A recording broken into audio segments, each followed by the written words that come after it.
Je vous ai fait une vidéo il y a déjà quelques temps sur l'histoire de l'euro, que vous pourrez retrouver quelque part sur ma chaîne si vous fouillez bien, ou sinon je vous mettrai une fiche peut-être juste là pour que vous y accédiez directement. Mais l'actualité, c'est bien la Coupe d'Afrique des Nations et je profite de la finale qui aura lieu demain pour vous faire une vidéo sur l'histoire de cette compétition. Enfin, finale qui aura lieu demain si vous regardez la vidéo le jour de sa sortie. Et si vous voulez me faire plaisir avant d'aller plus loin, abonnez-vous, ça fera progresser la chaîne, et suivez-moi sur mes autres réseaux au cas où une semaine sans moi vous manque. Ce que je doute honnêtement. Enfin, sauf si vous partagez mon appart, mais là je serai au courant.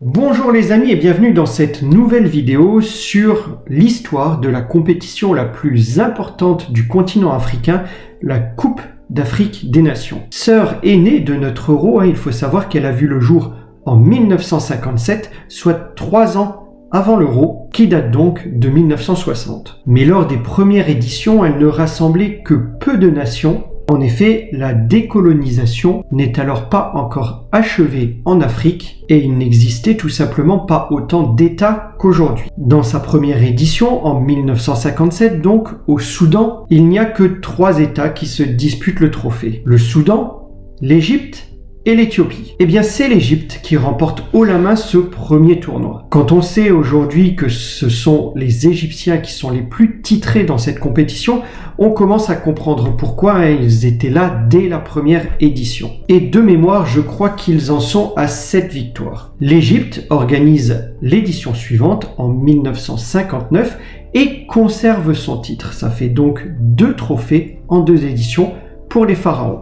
3 ans plus tard, et oui, la compétition n'était pas sur un format aussi régulier qu'aujourd'hui, eh bien la Tunisie et l'Ouganda arrivent dans la compétition et font donc passer le nombre de participants à 5. Le pays organisateur, l'Éthiopie, remporte le tournoi et prend sa revanche de l'édition précédente où ils avaient perdu en finale contre l'Égypte. Égypte qui atteint donc pour la 3e fois de suite la finale. Entre l'édition 1963 et l'édition 1968, le nombre d'engagés croît encore progressivement et la phase finale intègre alors un nombre qui deviendra constant en 1968 jusqu'en 1990.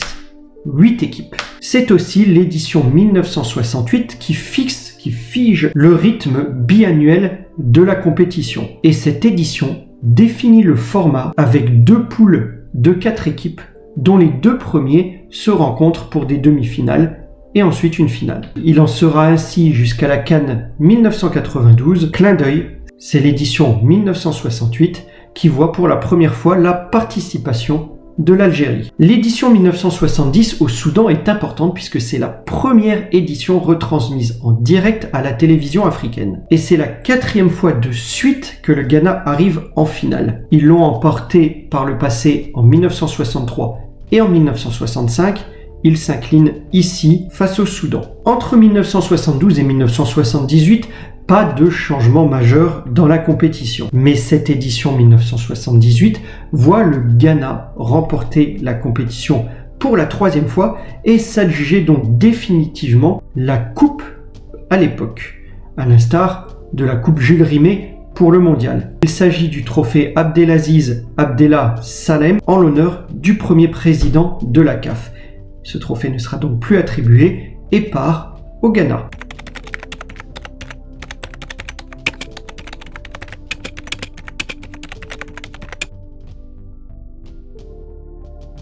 C'est une particularité qui reste ancrée dans la compétition Coupe d'Afrique des Nations.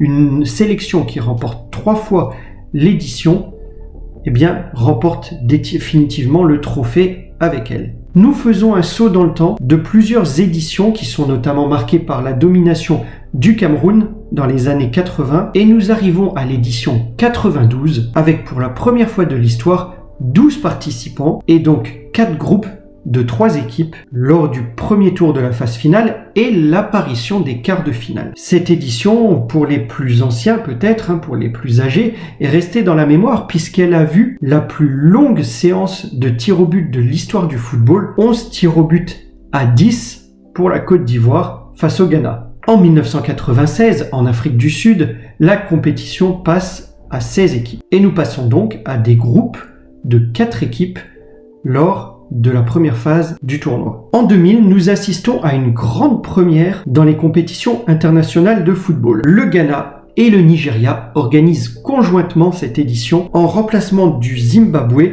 à qui la CAF, la Confédération africaine de football, a retiré l'organisation un peu au dernier moment. Donc avant même l'Euro 2000 ou encore la Coupe du Monde 2002, c'est bien l'Afrique qui inaugure une candidature conjointe pour organiser un événement majeur. C'est aussi en 2000 que le Cameroun remporte sa 3e compétition et emporte donc avec lui définitivement le trophée de l'époque, trophée qu'on appelait trophée de l'unité africaine. Il sera ensuite remplacé par celui que nous connaissons actuellement. Entre 2006 et 2010, nous pourrons souligner la domination de l'Égypte qui remporte encore 3 fois de suite cette compétition et porte à 7 donc son nombre de victoires record sur le continent africain.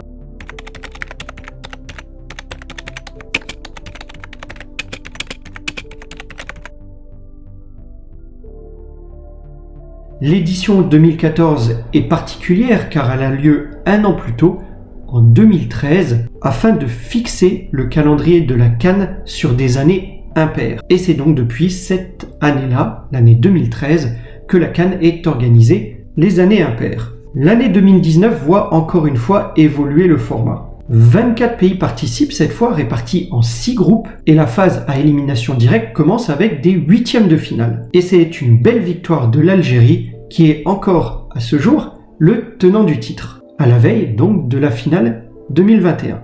Et oui, puisque nous arrivons à cette édition 2021 et à la grande finale demain, et elle conserve officiellement ce nom, même si elle a été un petit peu décalée à cause du Covid et a lieu sur le mois de janvier et début février 2022. Allez, pour finir, je vous mets le nombre de victoires par pays.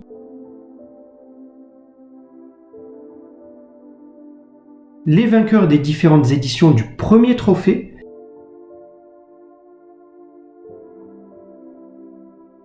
les vainqueurs des différentes éditions du second trophée,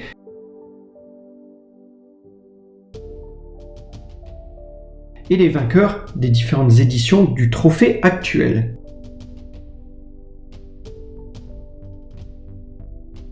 Vous pouvez faire arrêt sur image si vous voulez voir plus en détail les vainqueurs. Quant à moi, ce sera tout pour cette vidéo. J'espère qu'elle vous aura plu. Si c'est le cas, n'hésitez pas à laisser un pouce bleu. Si vous regardez la vidéo le jour de sa sortie, n'hésitez pas à laisser un commentaire pour me donner votre pronostic quant à la finale.